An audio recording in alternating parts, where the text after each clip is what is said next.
रंगीत नजाऱ्याची रंगीन दुनिया, रंगीत दुनियेची रंगीन जादू.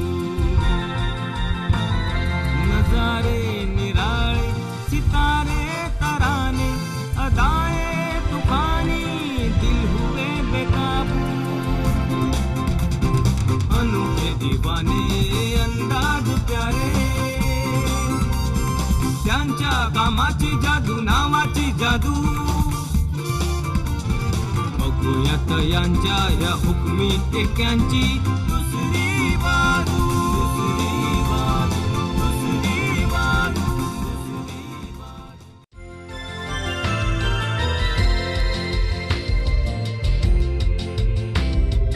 नमस्कार मित्रांनो, मैत्रिणींनो, विक्रम गोखलेचा सगळ्यांना मनपूर्वक नमस्कार. नेहमीप्रमाणेच सह्याद्री वाहिनीवरच्या दुसरी बाजू या एका सुंदर कार्यक्रमामध्ये तुम्हा सगळ्यांचं मनपूर्वक स्वागत. मंडळी, बऱ्याच वेळेला आपल्या असं लक्षात येतं की आपल्या समोर वाढलेली, हळूहळू मोठी होत गेलेली अशी जी मुलं मुली असतात, ती अचानक काही दिवसांनी आपल्यासमोर उभी राहतात आणि आपल्याला आश्चर्य वाटेल, आपण थक्क होऊ अशा तऱ्हेचं कर्तृत्व ते गाजवत असतात.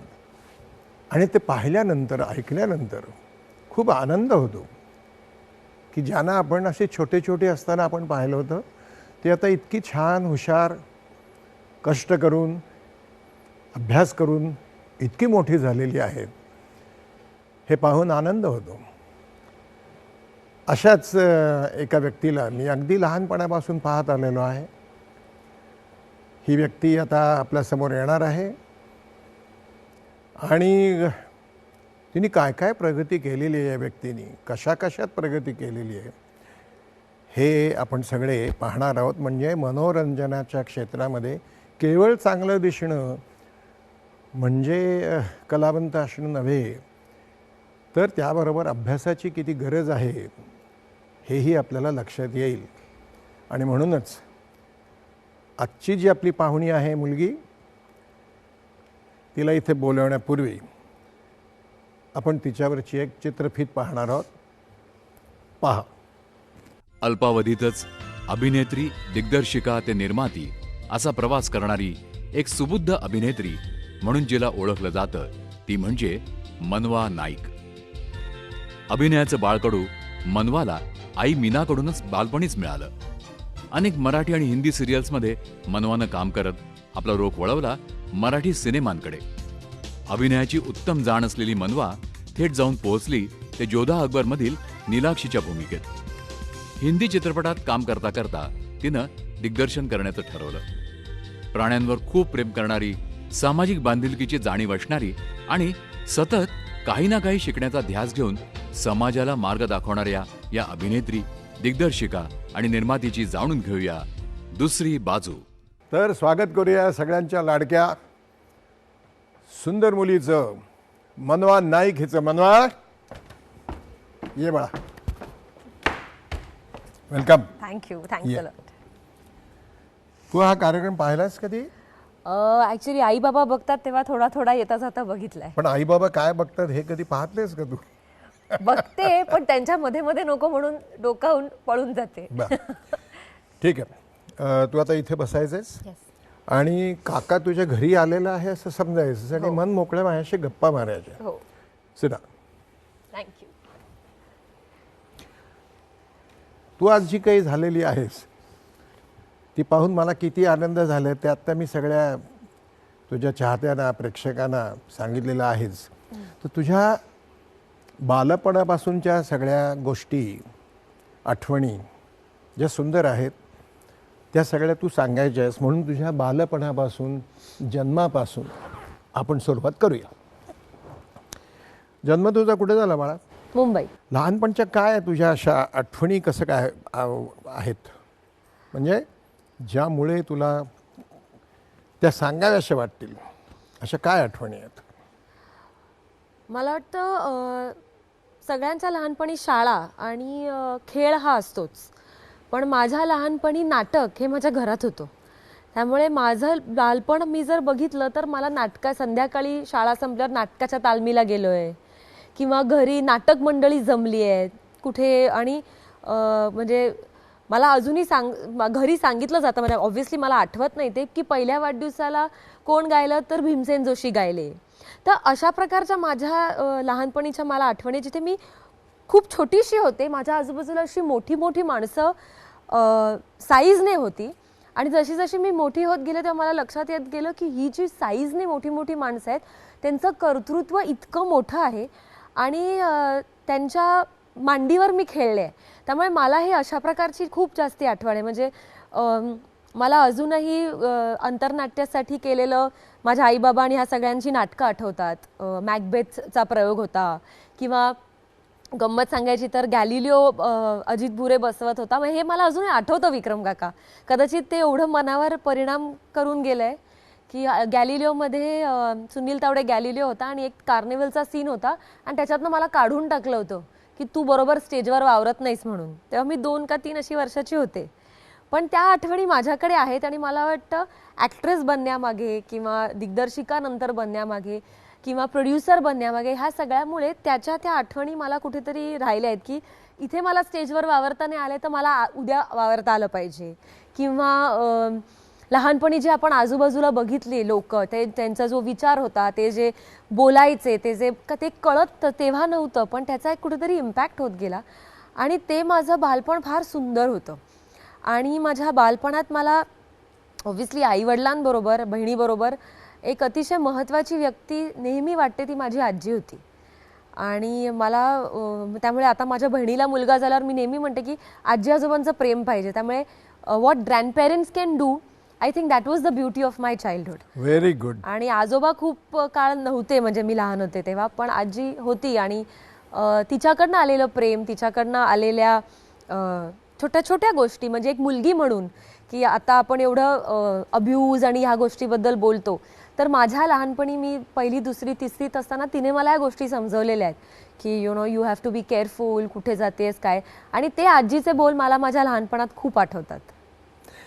मनोबा, डू यू, आता अगदी छोटासा प्रश्न आहे, त्याचा छोट्या ह्याच्यात उत्तर दे की ग्रँडपेरेंट्स, आई वडील किंवा ग्रँडपेरेंट्स, ग्रेट ग्रँडपेरेंट्स यांच्याकडून जे आपल्याला वैचारिक काही मिळत राहतं ते आपल्याला आठवत राहतं, तर डू यू बिलीव्ह इन एकत्र कुटुंब? तुला कसं काय वाटतं?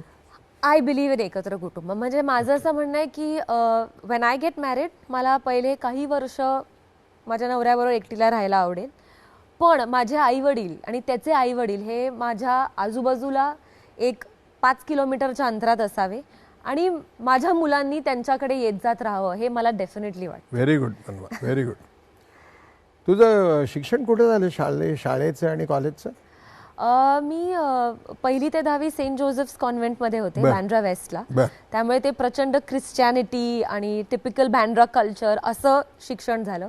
आणि माझी मोठी बहीण शारीवा रुईयामध्ये गेली, त्यामुळे मी शाळेत असतानाच ठरवलं होतं की सब्जेक्ट कुठचा घ्यायचा माहिती नाही, पण जायचंय आपल्याला रुईया कॉलेजमध्ये. आणि तेव्हा शारीवा 11वी 12वीत असताना तिने इंटर कॉलेजिएट वगैरे केलं, त्यामुळे त्याच्यासाठी इंटर कॉलेजिएटसाठी मी रुईयाला गेले. आणि गंमत अशी, म्हणजे आठवण सांगायची तर मी 10वीचा रिझल्ट होता आणि उद्या रिझल्ट होता आणि आज मी ते जाऊन मी सायन्स घ्यायचं ठरवलं होतं. तर मी मुंबईतल्या अनेक कॉलेजेसमध्ये जाऊन फॉर्म्स आणले आणि MIG क्रिकेट क्लबमध्ये माझे बाबा आणि बहीण दे वर हॅव्हिंग लंच आणि मला फोन करून त्यांनी बोलवून घेतलं. तेव्हा मला वडिलांचा मोबाईल दिला होता घेऊन जायला, फॉर्म्स वगैरे आणणार आहे, पहिल्यांदाच चालली आहे वगैरे. आणि त्यांनी मला बसवलं आणि त्यांनी मला सांगितलं की तू आता उद्या तुझा रिझल्ट लागेल, मग तुला ॲडमिशन घ्यायला लागेल, तर तू कुठे घेणार आहेस, काय ठरवलं आहेस? तर मी म्हटलं मी रुईयाला ॲडमिशन घेणार आहे आणि मी सायन्सला ॲडमिशन घेणार आहे. तर तो म्हणाला रुईयाला घेणार आहे, बरोबर आहे, सायन्सला का घ्यायची आहे तुला? तर तेव्हा मला वाटत होतं की मी डॉक्टर वगैरे व्हावं. तर तो मला म्हणाला की आम्ही सगळे नाटकातले हो, तू लहानपणापासून नाटकं बघितली आहे, तुला लँग्वेजेस आवडतात, तू पुढे जाऊन अभिनेत्री किंवा ह्या क्षेत्रात काहीतरी करणार, तर मग सायन्स घेऊन प्रॅक्टिकल्समध्ये इतका वेळ जाईल की तुला काही करता येणार नाही. And that one lunch table मी ठरवलं की मला आर्ट्स घ्यायचं आहे. आणि दुसऱ्या दिवशी मी मार्क्स आले, चांगले मार्क्स मिळाले मला. त्याच्यानंतर मी रुईयात गेले आणि मी ॲडमिशन घेतली आर्ट्सला. सो मला वाटतं हे सगळं कुठेतरी I think I am a product of my family आणि ते सगळं सतत येत गेलं. आणखीन एक उपप्रश्न, तू कॉन्व्हेंटची असून सुद्धा तू सरप्राइझिंगली चांगलं मराठी बोलतेस. थँक्यू. ते कसं काय? माझं ॲक्च्युली गडबड थोडीशी झाली होती की मी कॉन्व्हेंटमध्ये होते, त्यामुळे मी 1ली ते 10वी प्युअर इंग्लिश कल्चरमध्ये वाढले आणि मग मी झेवियर्स किंवा केसी किंवा अशा कॉलेजेसला न जाता रुईयामध्ये आले, जिथे अतिशय मराठमोळं ॲटमॉस्फिअर होतं. त्यामुळे मला वाटतं आय गॉट बेस्ट ऑफ बोथ्स. म्हणजे मी ख्रिश्चन हिम्स पण म्हणू शकते, मला ख्रिस्टियानिटी आणि जीसस क्राइस्ट पण कळतं आणि मला गणपती आणि मराठमोळी संस्कृती पण कळली. त्यामुळे ह्या दोन्ही गोष्टी मला शाळेतनं मिळाल्या. आणि खरं सांगायचं तर मी डिस्लेक्सिक आहे, मला वाचताना त्रास होतो.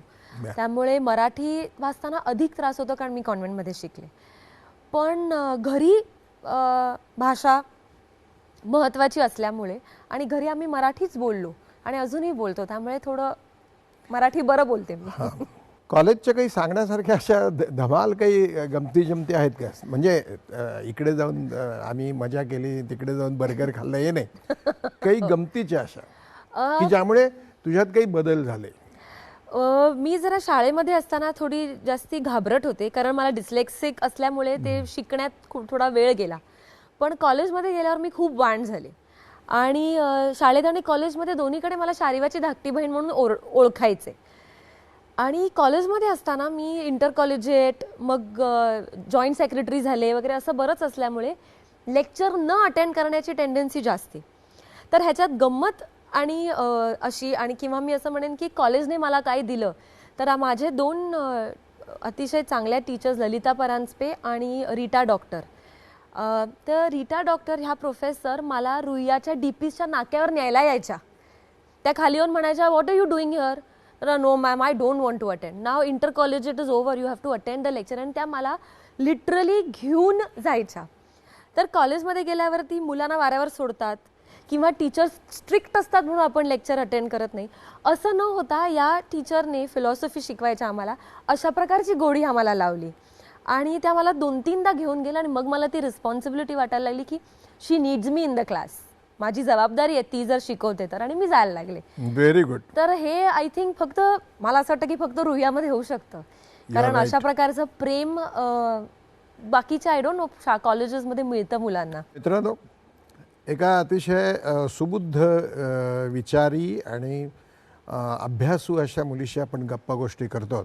आपण एक थोडीशी विश्रांती घेणार आहोत आणि पुन्हा एकदा मनवा नाईक हिच्याशी गप्पा गोष्टी करणार आहोत. तोपर्यंत कुठे जाऊ नका, बघत राहा दुसरी बाजू, फक्त सह्याद्री वाहिनीवरती. पुन्हा एकदा सगळ्यांचं स्वागत, मनपूर्वक स्वागत. आपण गप्पा गोष्टी करतो एका हुशार अशा मुलीशी, मनवा नाईकशी. आईबद्दल मला जरा काय सांगशील? तुझ्या आईकडून तुला काय काय मिळालं का? मला वाटतं मी जी आज आहे ती मी 50% आईमुळे आणि 50% वडिलांमुळे लिटरली आहे. म्हणजे जसं आई वडील डॉक्टर असले की मुलं डॉक्टर होतात, तसं मी दोघांकडनंही घेतलंय आणि मी प्रचंड त्यांच्यावर डिपेंडेंट आहे. आणि आम्ही दोघी बहिणी, म्हणजे अजूनही शारीवा पण बहिणी ती पण, आम्ही सगळ्या गोष्टींसाठी म्हणजे कुठेतरी डिपेंडन्सी आहे. खूप प्रोटेक्टेड आयुष्य आम्ही जगलोय. म्हणजे मला कधी कधी ह्याचं चांगलंही वाटतं आणि वाईटही वाटतं की मला असं वाटतं की कधी कधी मी एखाद्या धारावीसारख्या ठिकाणी जन्माला आले असते तर की मी किती रफ अँड टफ झाले असते, स्ट्रीट स्मार्ट. तसं काहीच नाही. आम्ही इतक्या छान सुंदर वातावरणात जन्मलो, जगलो की त्याचं मला कधी कधी वाईट वाटतं की आता एखादी गोष्ट झाली ना की मला खूप त्रास होतो. माझ्या आईवडिलांनी मला कधी मारलं नाही, कधी ते वासा आमच्या अंगावर ओरडले नाहीत, कधी ट्युशन्सला जायला पाहिजे किंवा तुम्हाला 90% मिळाले पाहिजेत असं प्रेशर कधी दिलं नाही. Very good. त्यामुळे आता बाहेरच्या जगामध्ये आल्यावर ही प्रेशर्स येतात तेव्हा मला ती खूप वाटतात. माझ्या अंगावर जरासं कोणी ओरडलं की मला डायरेक्ट रडायला येतं. तर मला वाटत नाही जर कोणी ओरडत असेल असं. ओरडणारे ओरडतात आणि मग ते सहनच होत नाही. त्यामुळे I am very thankful to them for giving me a beautiful life. म्हणजे आणि मला असं वाटतं की आयुष्याची दुसरी बाजू किंवा जगाची दुसरी बाजू ही खऱ्या अर्थाने त्यांनी आम्हाला दाखवली. म्हणजे लिखाण म्हणा, म्हणजे शाळेत एक शिकवलं गेलं, पण एन्व्हायरमेंट आम्हाला दिली, परदेशात फिरवलं, नाटकं सिनेमे दाखवले, मोठी माणसं दाखवली, पेंटिंग्स दाखवली, ती एक्सप्लेन केली. हे सगळं जे मला मिळालं ते त्यांच्याकडनं मिळालं आणि I am really really thankful. आणि आज मला ॲक्च्युली खूप आनंद होतो की मम्माला इथे नाही बोलवलंय आणि मला बोलवलंय. कोण तुला असं म्हणलंय? तुझ्या मम्माला वेळ नाहीये. तुझ्या मम्माला बोलवणार आम्ही आता बहुतेकांना बोलून आम्ही थांबलो.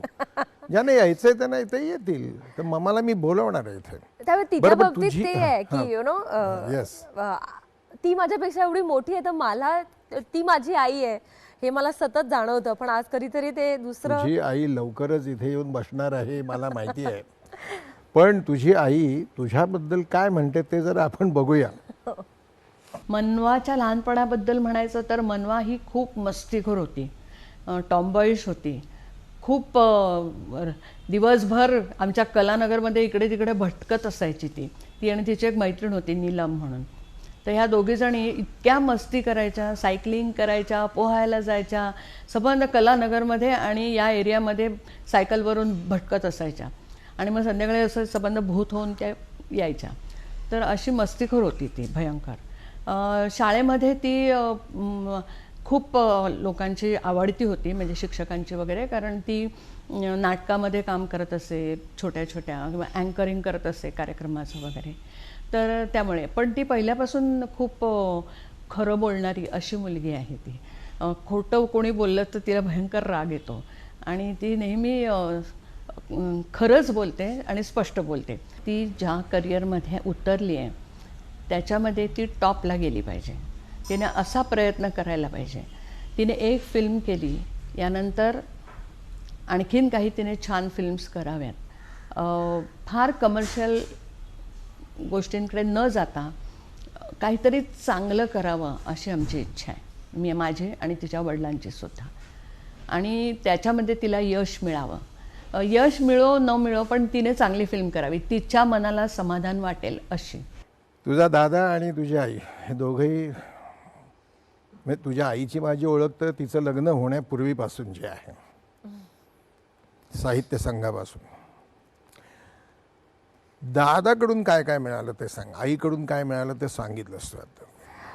दादाकडून मी असं म्हणेन की खरं बोलणं, खरे विचार, आपण जे प्रॅक्टिस व्हॉट यू प्रीच जे आहे ते, तो ज्या गोष्टी म्हणतो ते तो करतो आणि तो he doesn't bend for wrong things. आणि ते असं आयुष्य जगणं इतकं कठीण आहे मला वाटतं. आणि त्याच्यामुळे जस्टिससाठी झगडणं, ह्या सगळ्या गोष्टी मी त्याच्याकडनं शिकले. म्हणजे या कार्यक्रमाच्या वेळेस पण त्याला तो इंटरव्ह्यू देईल का वगैरे असं चालू असताना मी त्याला म्हटलं की हे बघ, तू माझ्याबद्दल चांगलं बोलणार असशील तरच आपण तुझा बाईट घेऊया, तू वाईट बोलणार असशील ते नको. कारण तो बोलू शकतो की ती हे करत नाही, मला आवडत नाही, तो इतका स्ट्रेट फॉरवर्ड आहे, तो खरा आहे. खरं आहे. त्यामुळे ते मी त्याच्याकडनं घेते. आणि मी असं म्हणते की आय एम एन एथिस्ट, माझा देवावर विश्वास नाही, पण देवाच्या स्थानी माझ्यासाठी कोण असेल तर ते माझे वडील आहेत. Good, very good. तुझ्या मित्रमैत्रिणींच्या संदर्भामध्ये तुझ्या एका मैत्रिणीचा बाईट आपल्याकडे आहे तुझ्याबद्दलचा, तो आता आपण बघणार आहोत. नंतर त्या मैत्रिणीबद्दल तू सांगशील काही महत्त्वाचं असेल तर आपण तो बाईट बघूया. She is a fantastic friend. आम्ही कॉलेजपासून एकमेकींना ओळखतो आणि she is very supportive, she is very loving. At times she comes and tells you की you're not supposed to do this and you're doing this, think about it. म्हणजे she's a true friend because whenever I need her ती नेहमी असते बरोबर, ती guide करायला नेहमी असते. मजा तर आम्ही नक्कीच सगळे एकत्र खूप करतो. आणि सगळ्यात बेस्ट गोष्ट म्हणजे ती तिच्या कामाबद्दल आणि प्रत्येक गोष्टीबद्दल कायम फोकस्ड असते. हा मला तिच्यातला फॅक्टर खूप आवडतो, which is amazing. She is very truthful when it comes to friends. ती खूप ऑनेस्टली तिचं खरं ओपिनियन सांगते, which is a very very good quality. आणि सेकंडली ती म्हणजे माझ्या बाजूनी तरी कायम 4 लोकांमध्ये कधीही उभी राहते, which is a very very good quality in her, which I really love. अमृताबद्दल काय सांगशील तू? आम्ही ॲक्च्युली कॉलेजमध्ये होतो तेव्हापासून एकत्र आहोत आणि आमचा एक गँग आहे मुलींची आणि आम्ही कॉलेजच्या नाक्यावर दादागिरी करणाऱ्या मुली अशा होतो आणि तेव्हापासून आम्ही आजपर्यंत इतकी वर्ष झाली तेव्हा मैत्रिणीत आम्ही एकमेकींना नेहमी सांगतो की मुलींची लग्न झाली की ते नवऱ्यांच्या मित्रांच्या बायकांबरोबर मैत्री करतात आणि मुली ह्या फक्त किटी पार्टीपुरती किंवा अशा राहतात. तर तसं नाही. आपण जसे मित्र सॅटर्डे नाईटला भेटून धमाल करतात तसं आपण करायला पाहिजे किंवा आपले नवरे हे आपल्या मैत्रिणींच्या गँगमध्ये आले पाहिजेत. तर अशा प्रकारचे आम्ही खूप नोशन्स होत्या आमच्या आणि त्या प्रॅक्टिस करत आम्ही इतकी वर्ष आहोत आणि आता मैत्रीला आमच्या जवळजवळ 14-15 वर्ष झाली. गुड. आणि वी आर व्हेरी थिक.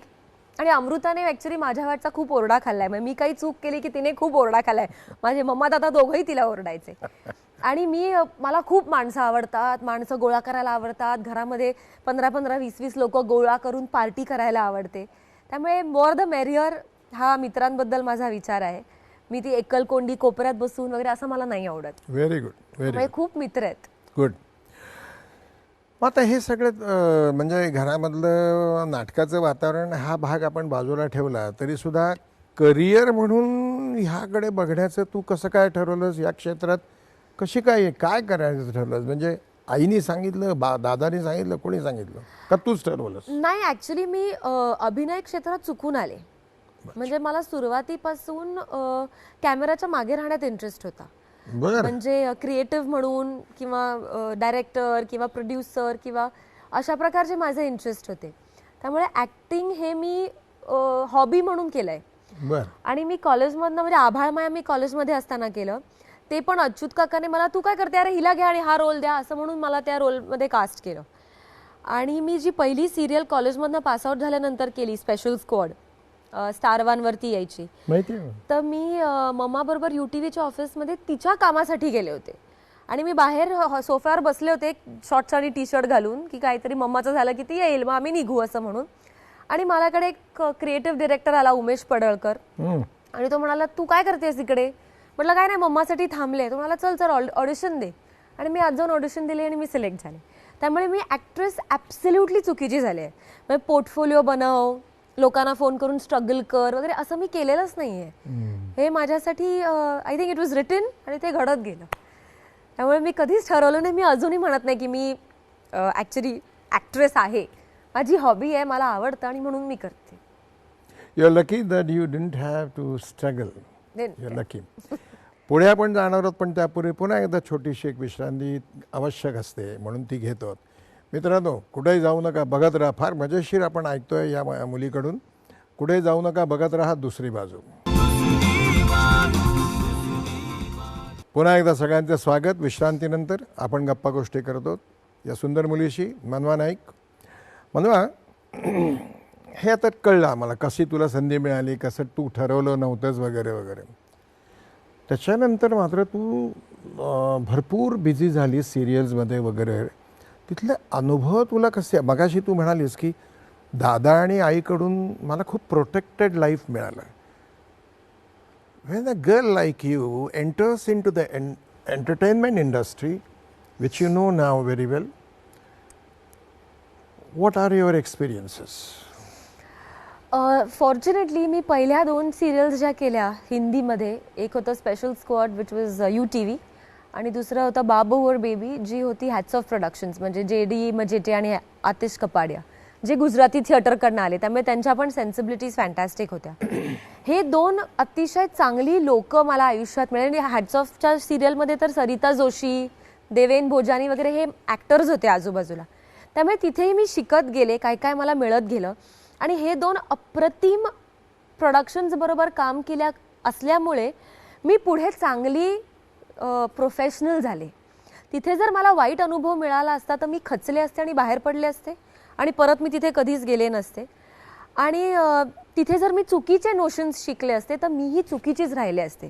मग तिथे जर मला फ्रॉड शिकले असते किंवा वाईट वागणूक शिकले असते तर मी आयुष्यभर पुढे जाऊन डिरेक्टर बनताना किंवा प्रोड्युसर बनताना मी वाईटच राहिले असते. In one line I can say की हे ज्यांनी त्यांनी स्वतः ठरवायचं असतं की आपण इथे कसं राहायचं, कसं वागायचं, किती कोणाला जवळ येऊ द्यायचं आणि किती कोणाला जवळ येऊ द्यायचं नाही, कोणाचा इन्फ्लुएन्स घ्यायचा आणि कोणाचा घ्यायचा नाही, हे स्वतःलाच तुम्हाला ठरवावं लागतं. याच्यावर तुझा विश्वास आहे. नक्की. Very good. Keep it up, keep it up. Marathi चित्रपटामध्ये काम करताना काय काय अनुभव आले, चांगले वाईट दोन्ही? मला वाटतं हिंदी टेलिव्हिजन हा खूप एलियनेटेड आहे, इन द सेन्स की आपलं असं वाटत नाही, आपलं घर होत नाही ते. पण मराठी चित्रपट, मराठी नाटक, मराठी सिरियल हे खूप घरगुती वाटतं मला. म्हणजे तुम्ही म्हणालात तसं की आत्ता आपण इथे स्टुडिओत नाही बसलो तर तुम्ही माझ्या घरी आलात, हे फिलिंग मला मराठी सृष्टीबद्दल आहे. मराठी सिनेमामध्ये काम करताना मजा तर आली, एक्सपिरियन्स तर होता. आणि सिरियलपेक्षा सिनेमात मजा जास्ती आली की दर 2-3 महिन्याने नवीन रोल करायला मिळतो. ते सिरियलच्या बाबतीत तुम्हाला वर्ष ते करायला लागतं, मग एक बोर्डूम येतो. पण मी खूप ॲक्च्युली मराठी सिनेमे केले नाहीत, पण मी जे काही केलेत ते मी माझ्या कम्फर्ट झोनमध्ये केलेत. मला आवडणाऱ्या लोकांबरोबर केलेत, आवडणाऱ्या दिग्दर्शकांबरोबर, ॲक्टर्सबरोबर केलेत. आणि मी तो एक माझ्यासाठी एनरिचिंग एक्सपिरियन्स समजते की मला दिग्दर्शक बनायचं आहे, मला प्रोड्युसर बनायचं आहे, आणि त्याच्यासाठी हा जो एक एक्सपिरियन्स होता तो मला मराठी सिनेमाना पूर्णपणे दिला. We did 2 films, if I'm not mistaken. Yes, शासन आणि तो दुसरा त्याचा यदा यदाई धर्मस्य. Who are these directors from whom you got something which inspired you to become a director? I'm not talking about this director. I'm talking about other directors because you work in so many films. Actually मी असं म्हणेन की inspiration with somebody I have worked is Nishikant Kamat. मग त्याच्याबरोबर मी नाटक केलं inter कॉलेजात, मी त्याच्याबरोबर सिनेमात कधीच काम नाही केलं आणि सिरियल पण केली आहे. पण त्यांनी मला खऱ्या अर्थाने ते कॉलेजच्या काळामध्ये जेव्हा यू आर स्टील डिसाइडिंग काय करायचं आहे, तेव्हा निशीकडनं खूप मला इन्स्पिरेशन मिळालं. आणि गेल्या काही वर्षात काम केल्यानंतर मी असं म्हणेन की मी गिरीश कुलकर्णीची आत्ता फिल्म केली जाऊन द्या ना बाळासाहेब, जी रिलीज व्हायची आहे. तर गिरीशबरोबर काम करताना कसं असायला पाहिजे ह्याचं फिलिंग मला तेव्हा आलं की प्रोडक्शन कसं असलं पाहिजे, दिग्दर्शक कसा असला पाहिजे, तो असा असला पाहिजे. तर गिरीशचं नक्कीच नाव घेईन मी. जोधा अकबर ह्याच्यामध्ये तू नीलाक्षीची काम केलंस, जी भूमिका केलीस, तेव्हाचा तुझा अनुभव काय होता? अनुभव म्हणजे काय, ॲक्टिंगचा काय वेगळा अनुभव असणार, but having time to think about your role, you getting time, you sparing time, what actually happen, जे मराठीमध्ये काय होतं आणि हिंदीमध्ये किती वेळ लागतो, मिळतो वेळ अभ्यासाला, त्याबद्दल जोधा अकबरबद्दल काय सांगशील? ॲक्च्युली खरं सांगायचं तुम्हाला तर जोधा अकबरसाठी माझं कास्टिंग ओव्हरनाईट झालं. अविनाश गोवारीकर शेजारी राहतो. आशुतोष नाही अविनाश, अच्छा, अविनाश फोटोग्राफर. तर अविनाश बरोबर मी 2-3 कॅम्पेन्स केल्या होत्या त्याच्या आधी. बर. तर अविनाशने मला एक दिवशी फोन केला आणि तो म्हणाला की तू काय करतेस उद्यापासून? तर मी म्हटलं मी काय नाही, मी घरी आहे. तो म्हणाला एक काम कर, मी जरा जाऊन सुनीता वहिनीला भेट.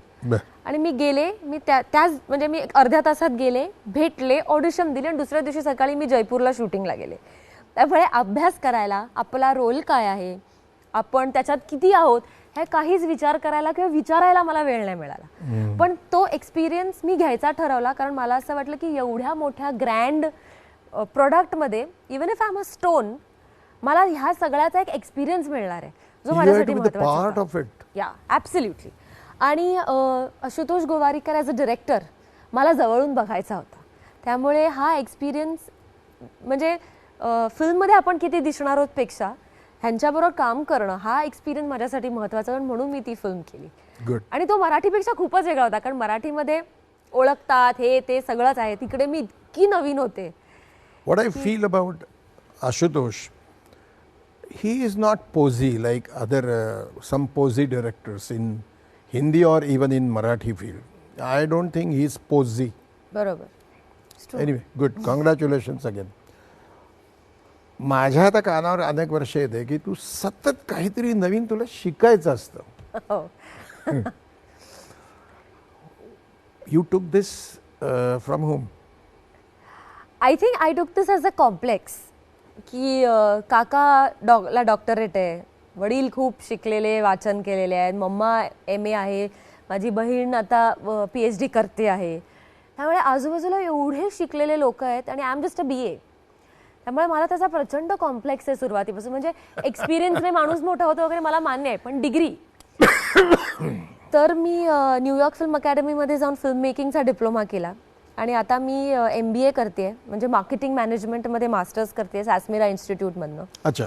की आपलं या क्षेत्रामध्ये आपल्याला जर बाकीच्या गोष्टी करायच्या असतील आणि मार्केटिंग इज सो इम्पॉर्टंट, तर मला असं वाटलं की ती डिग्री मार्केटिंगची मास्टर्स करावी, म्हणून मी आता ते करते. सध्या MBA करतेस. MBA करते. गुड.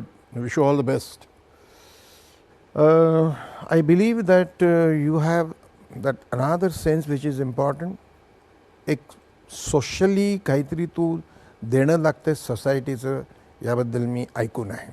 त्याबद्दल मला ऐकायला आवडेल आणि सगळ्या आपल्या प्रेक्षकांना सुद्धा आवडेल की इतक्या लहान वयाची ही मुलगी हा विचार करते आहे, हे ऐकायला आम्हाला खूप आनंद होईल. सामाजिक कार्य, social work, what do you do?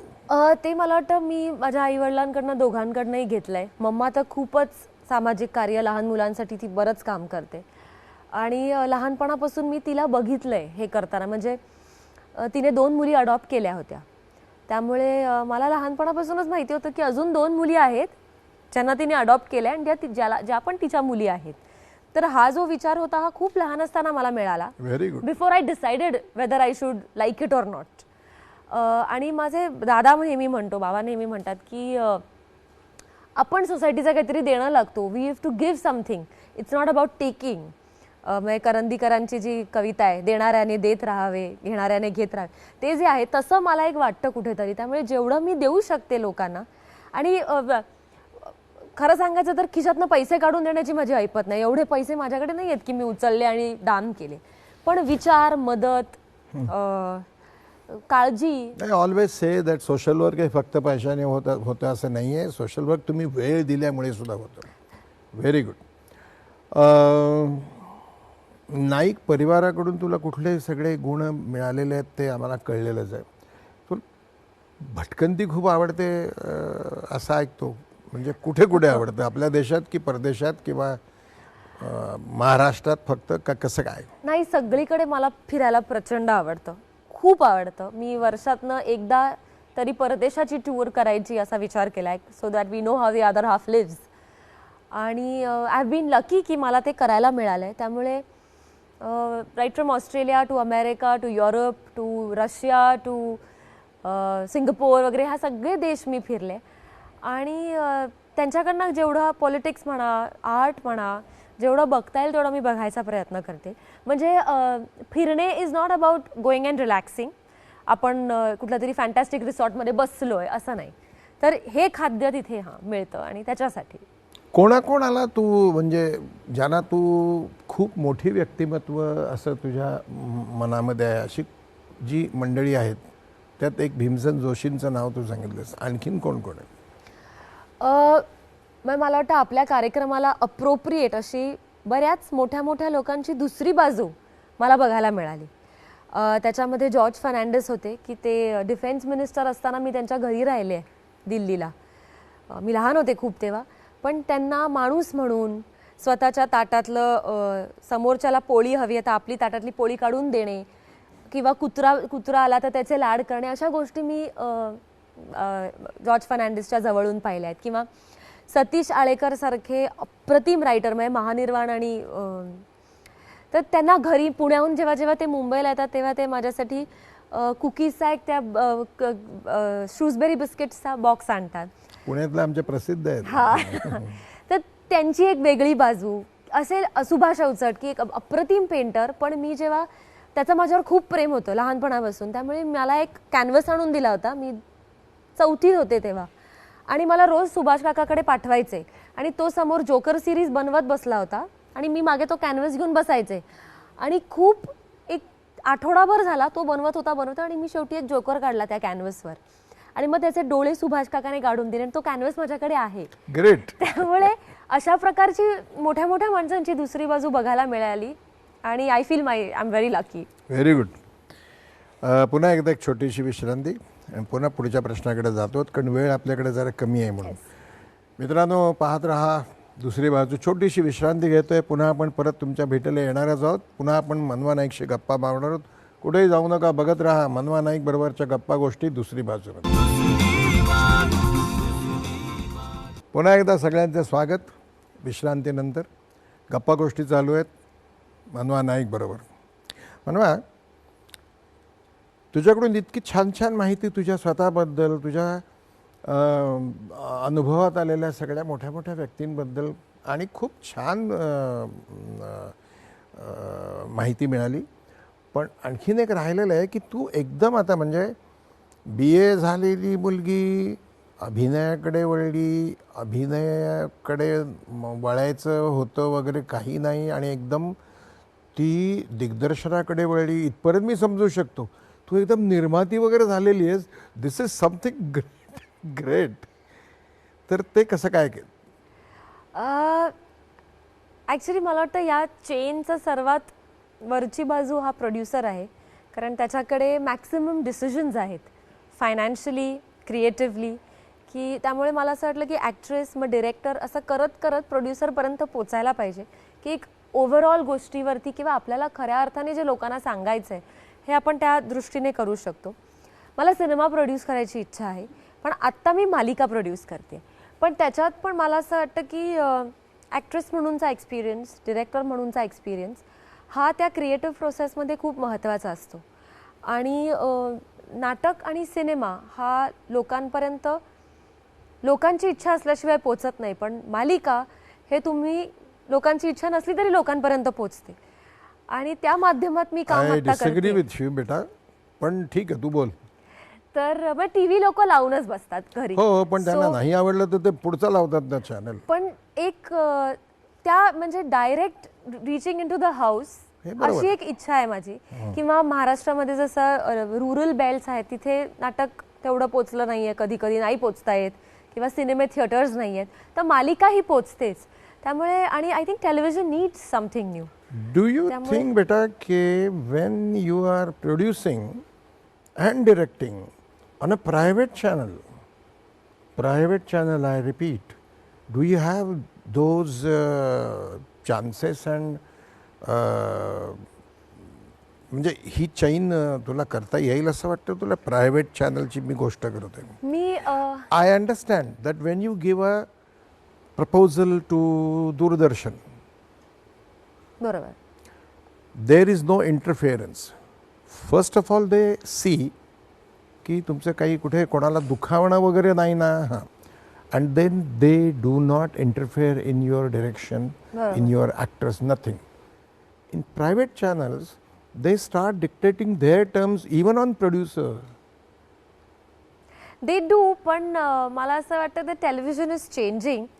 आणि their newest notion is called show runner.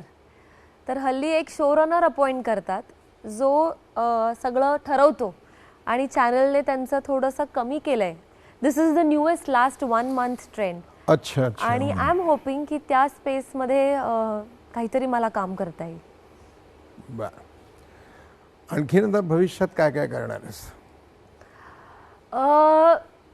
भविष्यात मला वाटतं माझ्या 2 इच्छा आहेत. एक, मला प्राण्यांसाठी काहीतरी करायचं आहे, म्हणजे I am thinking what has to be done. माझं अजून ठरलं नाही आहे, पण एखादं असोसिएशन किंवा, आणि नॉट जस्ट डॉग्स, तर वाईल्ड ॲनिमल्स किंवा जे स्पीशीज आता नाही आहेत अशा प्रकारच्या झोनसाठी काहीतरी मला करायची खूप इच्छा आहे. झू काढूया का वगैरे असे मनात विचार येत आहेत. सो ते एक आहे. Don't do that, you will be arrested. आणि दुसरी गोष्ट मला अशी करायची आहे की मला वाटतं की समाजकार्य आणि एंटरटेनमेंट ह्याच्यानंतरची पुढची स्टेप हे पॉलिटिकल सिनेरिओमध्ये काहीतरी असावी. तर तिथे कुठेतरी ज्या काही पद्धतीने, म्हणजे असं नाही की मला इलेक्शनला उभं राहायचं आहे, बट समवेअर देअर जिथे रुलिंग करून काही महत्त्वाच्या गोष्टी करता येतील. तू स्कॉर्पियन आहेस का? नाही, मी वर्ग आहे. एनिवे, तू आजपर्यंत एवढ्या भूमिका केल्यास, आजपर्यंत केलेल्या भूमिका तुला आवडलेली कोणती? मला वाटतं सर्वात कठीण आणि सर्वात आवडलेली हमीदाबाईची कोठीमधली शंभू. अच्छा. म्हणजे तुम्ही म्हणाल तसं भाषा, त्या काळचं मराठी, सगळंच म्हणजे. आणि नाटकात काम करायचं विच इज डिफिकल्ट, पण हमीदाबाईची कोठी. गुड. तुझ्या मित्रमैत्रिणींनी ह्यात सगळ्यात तुला कशी काय साथ दिली, ह्यातले मित्रमैत्रिणी? मला वाटतं ह्याच्यातले अनेक मित्रमैत्रिणी माझे आधीच मित्रमैत्रिणी झाले आणि मग आम्ही या क्षेत्रात आलो.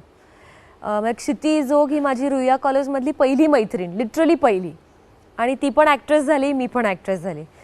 त्यामुळे मित्रमैत्रिणी हे नेहमीच होते. I think friends are as close as family. आणि मी माणसांमध्ये, मी तुम्हाला म्हटलं तसं की देवावर विश्वास नसल्यामुळे माणसांवर विश्वास ठेवावा, ह्युमॅनिटीवर विश्वास ठेवावा. राईट. त्यामुळे friends are very important, all of them. आपण आता एक थोडासा पोरकट आहे तो खेळ, पण खेळूया आपण. झटपट प्रश्न. तुझा आवडता खेळ? क्रिकेट. अभ्यासाकरता किंवा काही शिकण्याकरता जिथे जावं असं वाटतं तुझं आवडतं ठिकाण? America, USA. तुला न आवडणारी गोष्ट? खोटं बोलणं. असंच गंमत म्हणून फिरायला कुठे आवडतं, म्हणजे आवडतं का आणि कुठे? European countries. तू ॲक्टर नसतीस तर कोण झाली असतीस?